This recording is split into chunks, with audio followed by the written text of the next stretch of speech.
네, 오늘은 특별히 졸업식을 하면서 오늘 디모데후서 3장 14절부터 17절까지 말씀을 통해서 온전한 사람으로라는 제목으로 함께 하나님의 귀한 뜻을 깨닫기를 원합니다. 우리가 하나님의 말씀을 배우고 특별히 그 말씀들 가운데 핵심적인 부분들을 정리한 그러한 교리를 배우면서 하나님의 구원하심에 대한 부분을 배울 때에 하나님의 구원하심은 하나님의 택하심의 은혜 가운데서 이루어졌다라는 것을 배웠습니다. 오늘 이렇게 초등학교 동안 열심히 교회에 출석할 수 있고 또 중고등 과정 가운데 열심히 교회에 출석할 수 있게 되어지는 것이 하나님의 놀라우신 은혜 가운데서 되어진 일입니다. 하나님께서 미리 택하시고 믿음의 길을 주셔서 지금 어릴 때부터 구원의 은혜를 알고 하나님을 알고 살아갈 수 있게 되어진 것이 얼마나 놀라운 은혜인지 몰라요. 사람들이 살아가면서 내가 하나님 앞에 은혜 받은 것을 이야기하라 그러면 뭔가 충격적인 어떤 그런 일들만 떠올리고 그런 일들이 있는 사람들이 나는 하나님의 은혜를 받아서 나는 은혜를 체험했어. 그런 이야기들을 많이 합니다. 그런데 제일 좋은 하나님의 은혜는 특별하게 기억에 남는 일이 없는 것이 하나님의 가장 귀한 은혜예요. 왜 그러냐? 하나님께서 평탄하게 평강 가운데 오늘까지 살게 하셨고 그 가운데서 조금씩 성장하는 과정 가운데 하나님께서 이끄셨기 때문에 별다른 충격적인 일들이 없었어요. 그런데 하나님께서 오늘까지 성장하게 하십니다. 여러분이 오늘 특별히 졸업하는 우리 학생들 하나님의 은혜 가운데 오늘까지 내가 예수님을 알고 예수를 믿는 것이 얼마나 귀한 은혜인가를 아셔야 됩니다. 우리 모든 성도님들도 내가 하나님의 택하심 가운데 예수를 알게 되어지고 그리고 예수를 믿고 지금 이 자리에 함께 하나님 앞에 예배하고 있다라는 이 사실을 깨닫고 또한 감사해야 됩니다. 출애굽이라는 과정을 통해서 하나님께서는 우리에게 구원에 대한 가르침을 주시고 택함받은 자들의 삶을 하나님께서 어떻게 이끌어 가시는가를 가르쳐 주십니다. 그래서 성경 중에서도 성경의 근간이 되는 성경을 꽂으라고 하면은 모세오경을 꽂을 수가 있습니다. 창세기, 출애굽기, 레위기, 민수기, 신명기 이 5권의 성경이 성경 전체의 근간이 되어진다고 그렇게 말할 수 있습니다. 그런데 이 모세오경이 바로 출애굽의 역사를 통해서 하나님께서 우리에게 가르쳐 주신 말씀입니다. 출애굽의 과정을 잠깐 우리 떠올려 보겠습니다. 애굽에서 노예 생활을 하던 야곱의 후손들, 이스라엘의 후손들, 그들은 하나님이 아브라함 때에 약속하셨던 그 약속을 따라서 때가 되었을 때에 하나님께서 모세를 보내어서 애굽에서 이끌어서 아브라함에게 약속하셨던 가나안 땅에 들어가게 하시는 것이 출애굽입니다. 애굽은 오늘날의 이집트를 이야기합니다. 이집트 지역을 이야기하는데요. 애굽에서 나올 때에 하나님께서 그들을 이끌어서 애굽에서 나와서 첫 번째 다다르게 되었던 가장 큰 문제는 홍해 바다였습니다. 앞에는 홍해 바다가 있고 뒤에는 이집트 군대가 쫓아오는 그런 상황 가운데 있었습니다. 그런데 하나님께서는 그때 홍해를 갈라서 그리로 이스라엘 백성들이 통과하게 하시고 애굽의 모든 군인들은 그 홍해 바다 속에 수장시켜 버리시는 그런 은혜를 통해서 홍해라는 난관을 건너도록 하셨습니다. 그러나 그 후에 하나님께서는 광야 40년 동안 광야를 거닐게 하셨는데 그것은 하나님께 온전히 믿음을 보이지 못한 그들의 행위 때문에 정탐꾼을 보냈을 때에 10명의 정탐꾼의 말을 따라서 하나님을 향해서 불평하고 원망한 그 결과 40년이라는 기간 동안 광야를 헤매게 되는 그런 일이 있습니다. 그 후에 이제 요단강을 건너는데 요단강을 건널 때에 지도자가 바뀌었죠. 모세에서 여호수아로 지도자가 바뀌게 되어지고 여호수아가 하나님의 명을 따라서 제사장들이 먼저 요단 강물에 발을 담글 때에 흘러내려오던 강물이 쌓이게 되어지고 요단강을 건너서 약속의 땅 가나안으로 이제 진입을 하게 되었습니다.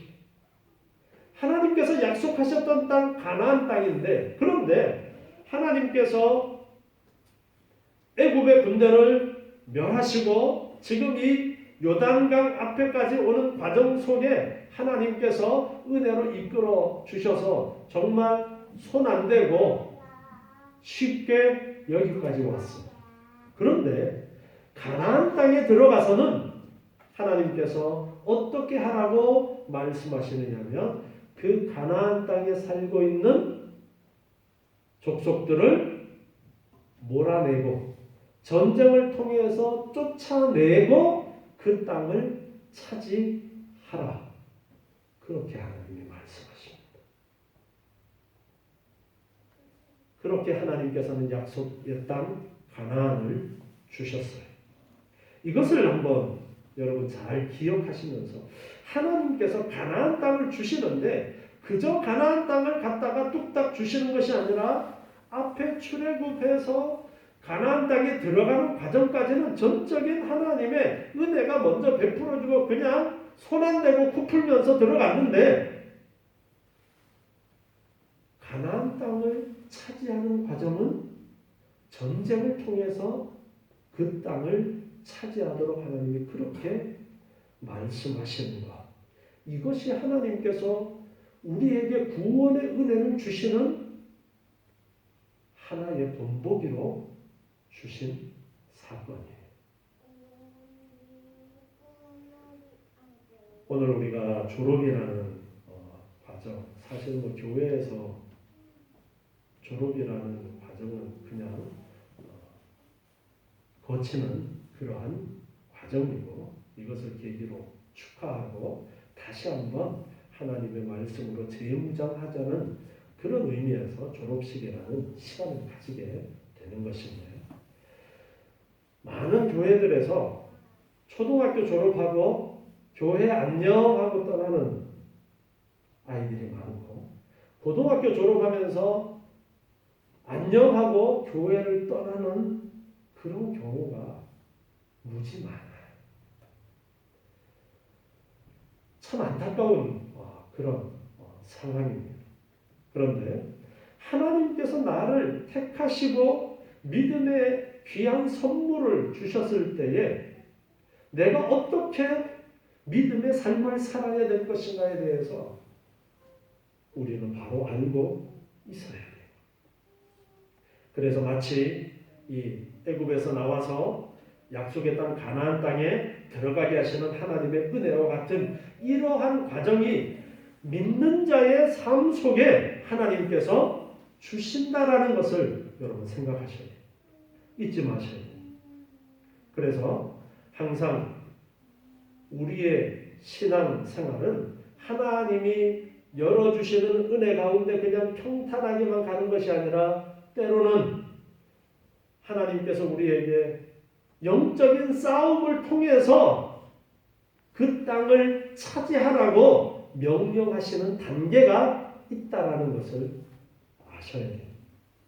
믿음이 어릴 때는 하나님께서 길을 다 열어놓으신 다음에 그 길로 가라고 그렇게 이끄시지만 이제 믿음이 어느 정도 성장하게 되면은 하나님께서 우리에게 싸우라고 우리에게 주신 힘으로 싸워서 우리의 한 걸음 한 걸음이 나아가도록 그렇게 이끄시는 때가 있다라는 것을 아셔야 돼요. 빌립보서 3장 12절부터 말씀을 보시면요. 빌립보서 3장 12절이에요. 내가 이미 얻었다 함도 아니요 온전히 이루었다 함도 아니라 오직 내가 그리스도 예수께 잡힌 바 된 그것을 잡으려고 쫓아가노라. 바울의 고백인데요. 나는 그리스도 예수께 잡힌 바 된 그것을 잡으려고 쫓아간다. 형제들아, 나는 아직 내가 잡은 줄로 여기지 아니하고 오직 한 일, 즉 뒤에 있는 것은 잊어버리고 앞에 있는 것을 잡으려고 표대를 향하여 그리스도 예수 안에서 하나님이 위에서 부르신 부름의 상을 위하여 쫓아가노라. 바울이 얼마나 훌륭한 사도였습니까? 그러나 바울 사도도 날마다 자신의 삶을 돌아보면서 내가 이제껏 했던 일들은 잊어버리고 앞으로 더 성장해 나아가서 예수 그리스도에게까지 자라 나아가는 그 목표를 가지고 계속해서 전진해 나아가는 그러한 삶을 산다라고 가르쳐주고 있다. 이 말하면 됐지가 아니라 계속해서 성장해 나아가는 그러한 믿음을 그도 가르쳐주고 있는 거예요. 에베소서 4장 11절부터 말씀을 또 한번 보시겠습니다. 에베소서 4장 11절 보면요. 그가 혹은 사도로 혹은 선지자로 혹은 복음 전하는 자로 혹은 목사와 교사로 주셨으니 이는 성도를 온전케 하며 봉사의 일을 하게 하며 그리스도의 몸을 세우려 하십니다. 여러 이제 직분을 주신 것, 은사를 주신 것은 그리스도의 몸, 즉 교회를 세우도록 하기 위해서 은사들을 주셨다라고 그렇게 말씀을 하고 이어서 13절에 우리가 다 하나님의 아들을 믿는 것과 아는 일에 하나가 되어 온전한 사람을 이루어 그리스도의 장성한 분량이 충만한 데까지 이르리니 이는 우리가 이제부터 어린아이가 되지 아니하여 사람의 괴술과 간사한 유혹에 빠져 모든 교훈의 풍조에 밀려 요동치 않게 하려 함이라. 오직 사랑 안에서 참된 것을 하여 범사에 그에게까지 자랄지라. 그는 머리니 곧 그리스도라. 아멘. 14절을 다시 한번 보시면요.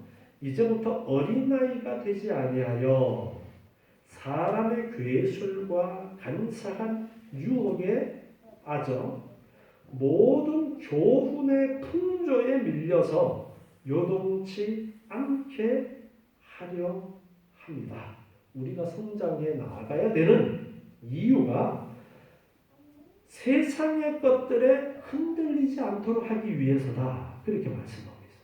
자, 다시 출애굽 역사를 한번 생각해 봅시다.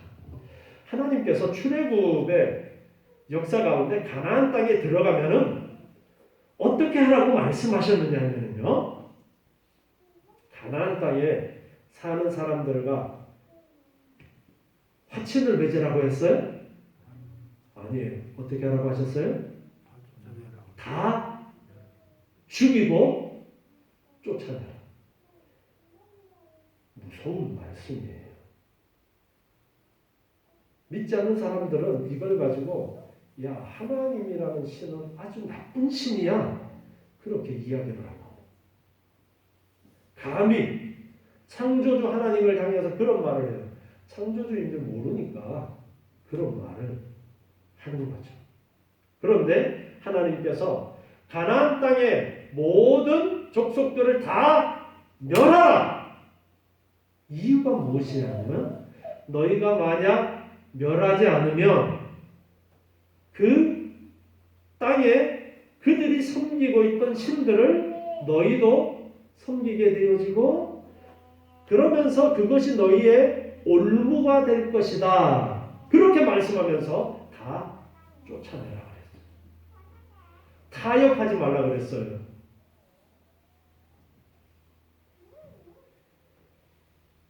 우리가 신앙생활하면서 이 에베소서 4장의 말씀처럼 사람의 계술과 간사한 유혹 그리고 세상의 풍조에 밀려서 우리의 믿음이 흔들리는 경우가 너무나도 많이 있습니다.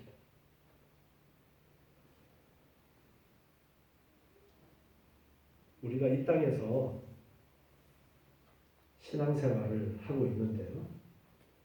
우리가 예수를 믿고 그냥 바로 천국에 들림받아서 하늘나라로 올라가는 것이 아니라 우리에게 주어진 시간 동안은 이 땅에서 교회로서 교회에 소속된 지체로서 살면서 이 땅에서 영적인 싸움을 싸워라. 즉 가나안 땅에 살고 있는 그러한 백성들을 다 몰아내는 것과 같은 그들과 싸워서 그들을 몰아내고 그 땅을 차지하는 것과 같은 그런 영적인 전쟁을 하면서 살아라라고 우리에게 말씀하고 있어요. 우리의 전쟁은 혈과 육에 대한 것이 아니라 영적인 싸움이에요. 그래서 항상 우리는 우리의 주변에 일어나는 일들에 대해서 영적인 생각을 가지고 바라보려고 애써야 돼요. 제가 광고 시간에 코로나에 대한 이야기를 하면서 지금 우리나라의 정부가 교회를 향해서 잘못된 일들을 하고 있다. 이것은 잘못되었다라고 제가 아예 정부를 비판하는 이야기를 했습니다. 다른 정책들은 그럴 수 있지만 교회를 향한 이 문제를 제가 비판하는 이유는 이것을 영적으로 바라볼 줄 알아야 되기 때문이에요. 영적으로 바라보지 않으면 아니 국가에서 하는 거 잘 따라야지. 맞아요. 그런데 그 배후에 사탄의 역사가 있어서 사탄이 정부의 지도자들을 통해서 교회를 핍박하고 있다라는 그 영적인 문제를 바라보는 시각이 없으면 교회에 그렇게 하라니까 잘 따라야지라고 할 수 있습니다. 그러나 영적인 시각을 가지고 이것을 보았을 때 이것은 사탄이 교회를 핍박하는 일이라는 것을 알아야 돼요. 그래서 우리가 정부를 상대로 스트라이크를 일으키고 데모하고 정부 물러가라 그렇게 할 수도 있지만 그것이 잘하는 것이 아니라 우리는 우리의 싸움은 혈과 육이 아니라 영적인 싸움이기 때문에 이것이 사탄이 지금 나라의 정부를 이용해서 교회를 핍박하는 문제구나라는 이 문제를 보고서 우리가 어떻게 해야 될까 고민할 줄 알아야 되는 거예요. 그저 교회를 우습게 봐? 그래 한번 싸워보자. 그런 식으로 하는 것이 첫 번째 우리가 해야 될 일은 아닌 거예요. 그러나 무조건 나라에서 하니까 따라야지. 이것도 아니라는 것을 알고 영적인 시각을 가지고 이 문제를 보고 평가할 줄 알아야 됩니다. 세상에 많은 일들이 우리의 믿음을 흔들어 놓습니다. 지금 우리가 살아가는 이 생활 가운데 가장 중요한 것이 돈이라고 이렇게 이야기해요. 돈이라면 뭐든지 다 그냥 오케이요. 우리 그리스도인들 이거 경계할 줄 알아야 됩니다. 정말 하나님께서 기뻐하시는 것이 무엇일까 판단할 줄 알아야 돼요.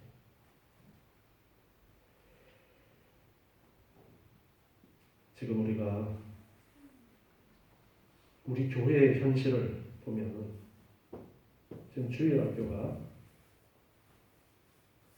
없어요. 다 어디 갔을까요?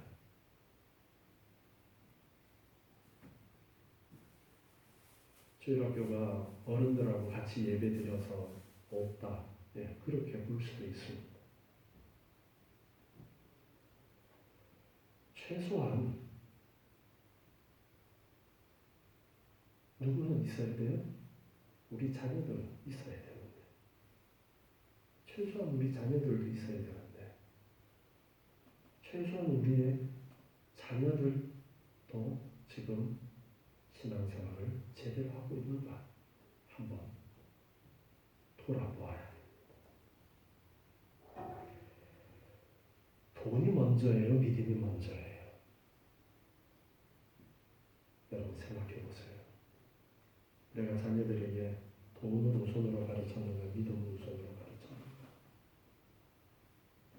사람과의 신의가 먼저예요? 믿음이 먼저예요? 내가 자녀들에게 무엇을 우선으로 가르쳤는가? 특별히 우리 학생들, 젊은 청년들, 여러분은 하나님의 택함받은 하나님의 자녀들이에요. 하나님의 택함받은 하나님의 자녀이기 때문에 하나님을 중심으로 살아가야 됩니다. 하나님을 중심으로 살아가지 않으면 구약의 이스라엘의 역사는 우리에게 가르쳐주고 있어요. 하나님을 떠나서 세상과 타협하고 가나안 땅에 사는 사람들을 다 쫓아내지 못하고 그들과 타협하며 살면서 그 우상들을 섬기고 하나님을 등지고 하나님을 잊어버렸을 때 어떻게 되었는가? 그 나라는 멸망했어요. 하나님의 약속의 자녀들이었지만 이스라엘이었지만 멸망하고 말았습니다. 하나님을 내 삶의 가장 중심으로 살지 않았기 때문에 그러한 일들이 일어난 것입니다. 세상의 것 때문에 우리의 마음이 흔들려서는 안 됩니다. 그래서 바울 사도가 강조하고 있어요. 그러한 세상의 풍조에 요동하지 않도록 우리는 계속 우리의 믿음의 성장을 위해서 힘써야 된다. 어디까지 성장하느냐? 그리스도에게까지 우리가 성장하도록 계속해서 힘써야 된다. 힘써야 된다. 아무것도 하지 않아도 된다가 아니라 힘써야 된다. 마치 가나안 땅에 사는 가나안 족속들을 몰아내는 싸움 전투를 하는 것처럼 힘써야 된다. 라는 말씀을 주고 계십니다. 누가복음 9장 62절 말씀을 보면요. 누가복음 9장 62절에 예수께서 이르시되 손에 쟁기를 잡고 뒤를 돌아보는 자는 하나님의 나라에 합당치 아니하니라. 손에 쟁기를 잡고 뒤를 돌아보는 자, 쟁기를 잘 모르잖아요. 우리 옛날에 소가 이렇게 끌고 쟁기 가지고 밭을 가는 게 있었는데 뒤를 돌아보면 삐뚤게 가는 거예요. 이게 쟁기가. 그래서 앞만 잘 목표를 잘 보고 쟁기질을 해야 쟁기가 똑바로 가요. 그래서 뒤를 돌아보면 엉뚱한 데로 간다. 그것을 통해서 교훈하고 계신 거예요. 우리의 신앙생활이 뒤를 돌아보지 말고 앞을 바라보고 목표를 바라보고 전진해 나아가야지 된다라는 거예요. 예수 그리스도에게 목표를 정하고 앞을 바라보고 부지런히 나아가야 되는 거예요. 히브리서 10장 38절 히브리서 10장 38절 말씀을 또 보면은요. 오직 나의 의인은 믿음으로 말미암아 살리라. 또한 뒤로 물러가면 내 마음이 저를 기뻐하지 아니하리라 하셨느니라. 뒤로 물러가서는 하나님께서 기뻐하시지 아니한다라는 것을 가르쳐주고 계셔요. 우리의 믿음이 내가 구원받는 것이 전적으로 하나님의 은혜에 의해서 하나님이 택하시고 나에게 믿음을 주시고 부르시는 그러한 일들을 통해서 전적으로 하나님이 하시는 일이라 그러니까 나는 그저 가만히 있기만 하면 돼. 그렇게 생각하시면 안 돼. 출애굽의 과정을 통해서 그걸 우리에게 가르쳐 주시는 거예요. 우리는 어떻게 해야 되느냐? 지금 구원받은 자로서 이제 우리가 해야 될 일은 부지런히 열심히 믿음의 길을 가려고 애써야 된다라는 거예요.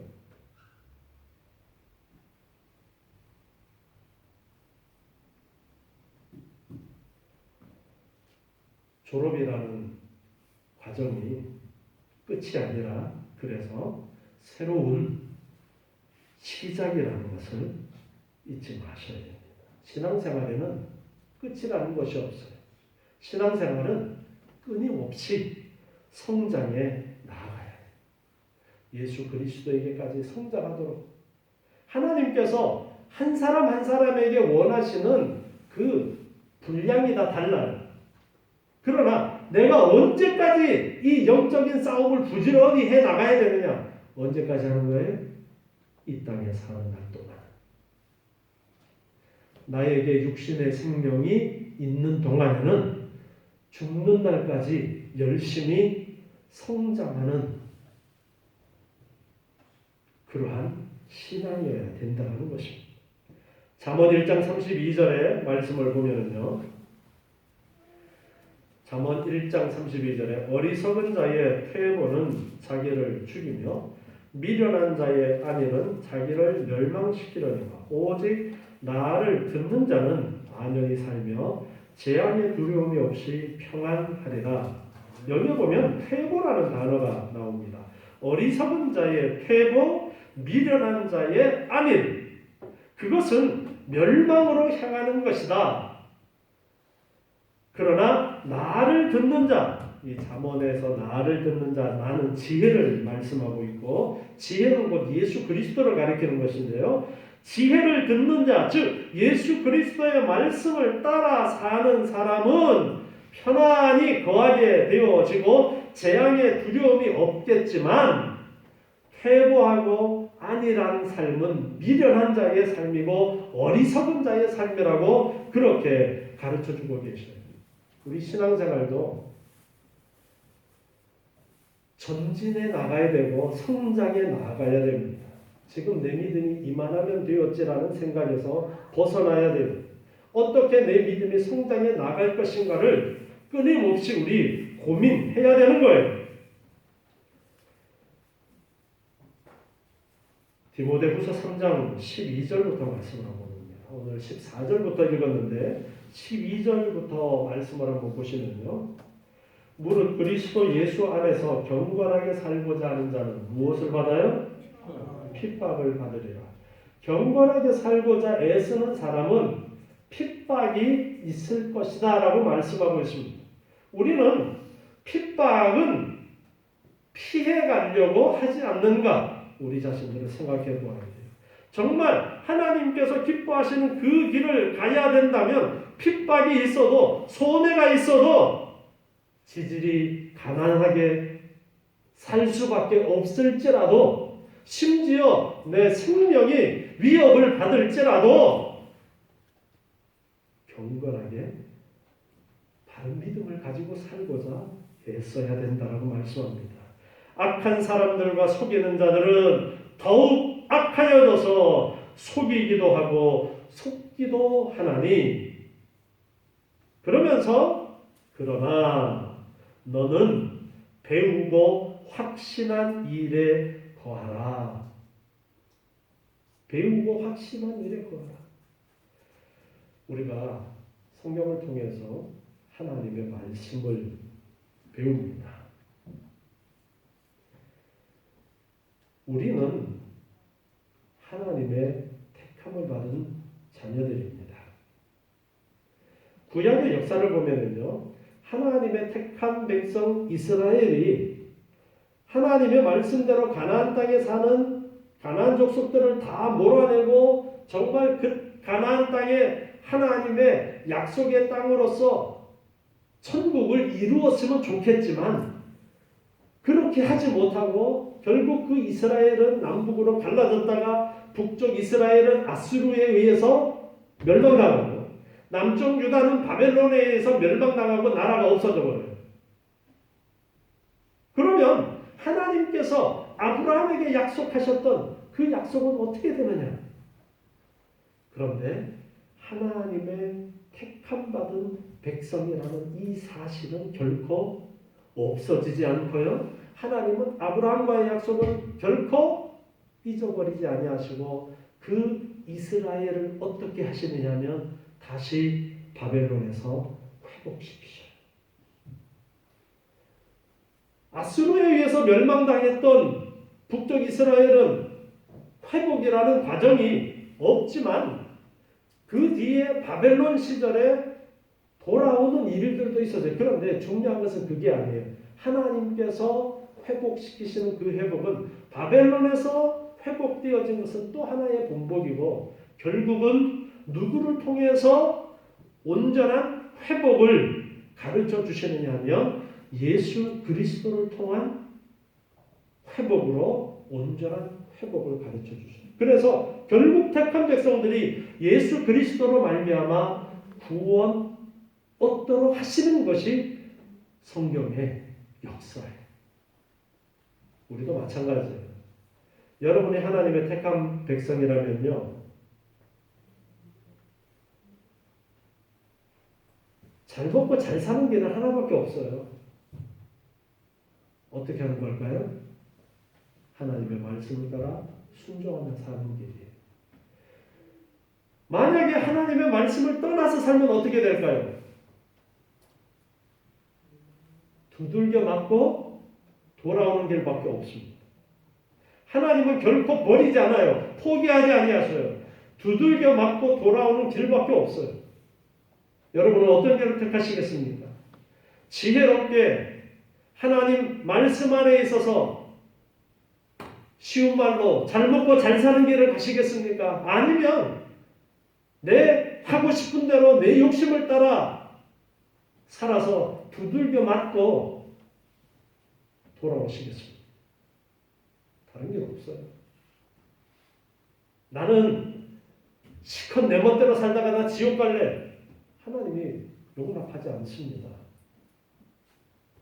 결국에는 두들겨 맞고 돌아오게 되어서 있어요.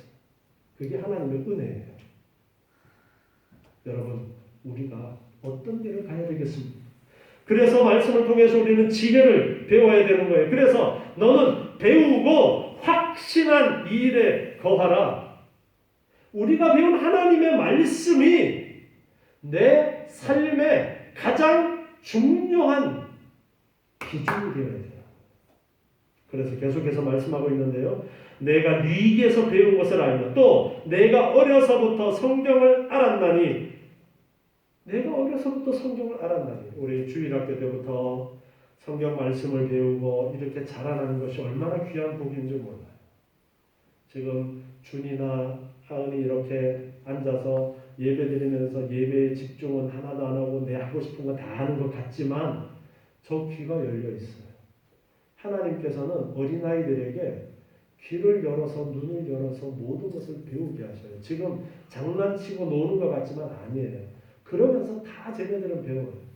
어른들은 하나밖에 못 보는데 아이들은 한꺼번에 여러 개를 볼 수 있는 능력이 있어요. 어려서부터 저렇게 배우는 것이 얼마나 귀한 것인지 몰라요. 그래서 주일학교 과정, 중고등부 과정 거치면서 말씀을 배웠는데 내가 어려서부터 성경을 알았나니 성경은 능히 너로 하여금 그리스도 예수 안에 있는 믿음으로 말미암아 구원에 이르는 지혜가 있게 하느니라. 그 말씀은 구원에 이르도록 하신다. 모든 성경은 하나님의 감동으로 된 것으로 교훈과 책망과 바르게 함과 의로 교육하기에 유익하니 이는 하나님의 사람으로 온전케 하며 모든 선한 일을 행하기에 온전케 하려 함이니라. 하나님의 사람으로 온전하게 하는 것은 성경 말씀이다라는 것을 가르쳐주고 있어요.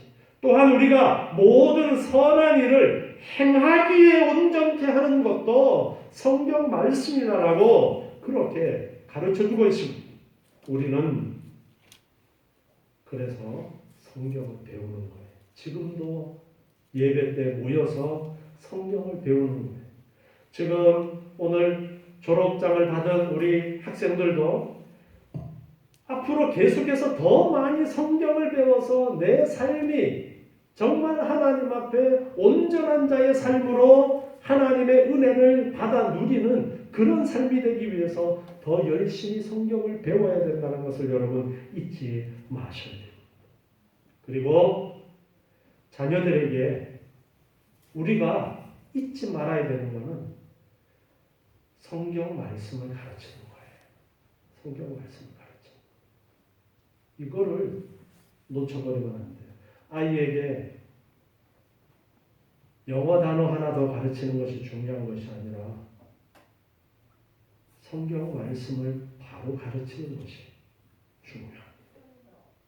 그렇지 않으면 내 자녀가 하나님한테 두들겨 맞고 돌아올 수밖에 없어요. 성경 말씀을 어릴 때부터 잘 배워서 그 말씀 안에 살아가는 사람은 평탄한 삶을 살아요. 아니라고 정말 편안하게 살아가지만 그렇지 않고 하나님의 말씀을 제대로 배우지 못해서 하나님의 말씀을 떠나서 살면 하나님이 택하지 않았으면 그 사람은 그냥 그래 네 멋대로 살다가 너 지옥 가 하시겠지만 하나님이 택한 자녀이기 때문에 그냥 두시지 않고 고생을 통해서 인생을 통해서 때로는 바벨론의 포로로 잡혀가는 그러한 일들을 통해서 깨닫도록 하시는 거예요. 그래서 결국은 돌아오게 하십니다. 여러분, 우리 자녀가 어떻게 되었으면 좋겠어요? 여러분의 인생이 어떻게 되었으면 좋겠어요? 성경 말씀을 통해서 지혜를 배워야 됩니다. 오늘 말씀은 우리에게 그것을 가르쳐주고 있습니다. 부지런히 하나님의 말씀을 따라 배우고 그 말씀 가운데 거하는 것이 지혜로운 길이다. 이렇게 우리의 믿음이 온전함을 향해서 계속해서 성장해 나아가기를 하나님은 원하시기 때문에 오늘도 우리에게 영적인 싸움이라는 숙제를 우리에게 주셨어요. 영적인 싸움을 우리가 계속해 나갑니다. 가정에서도 직장에서도 학교에서도 내가 살아가는 그 삶의 모든 영역 가운데 영적인 전쟁이 있다는 것을 여러분 잊지 마시고 영적인 시각을 가지고 그러한 문제들을 보시기 바랍니다. 인간적인 것만 가지고 그 문제를 판단하지 마세요. 하나님께서 영적인 문제 때문에 나에게 이런 일을 주셨는데 내가 이 문제를 어떻게 해결해 나아가야 될 것인가? 기도하면서 말씀을 배우고 성령의 도우심 가운데 내가 어떻게 해 나가야 될 것인가? 나에게 기쁜 일도 있고 슬픈 일도 있고 힘들고 어려운 일들도 있는데 이런 문제가 나에게 일어나게 되어진 이유는 무엇일까? 영적인 시각을 가지고 영적인 싸움을 해야 되는 우리에게 어떻게 내가 이 어려움을 이겨 나아가도록 하시고 이 어려움을 이겨나가는 과정을 통해서 하나님은 나에게 뭘 가르쳐 주려고 하실까?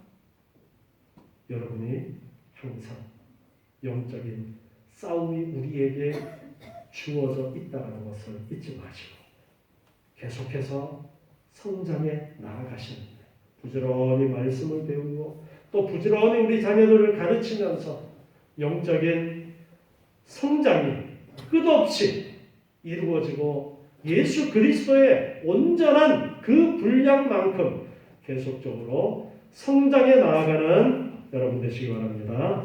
기도하겠습니다. 하나님 감사합니다. 오늘도 주시는 말씀을 기억하면서 우리의 믿음이 끝없이 성장하는 믿음이 되어지기를 소원합니다. 아버지 하나님, 영적인 싸움을 우리에게 맡기셨는데 이 싸움에서 날마다 승리할 수 있도록 도와주시옵소서. 우리는 연약하지만 도우시는 하나님의 은혜 가운데 승리함을 믿습니다. 아버지 하나님을 의지할 때에 승리함을 믿습니다. 아버지 하나님께서 저희를 도우시고 이끄셔서 날마다 더욱더 하나님을 배우고 하나님을 알아가는 저희의 복된 삶이 되게 하여 주시옵소서. 예수님의 이름으로 기도드리옵나이다. 아멘.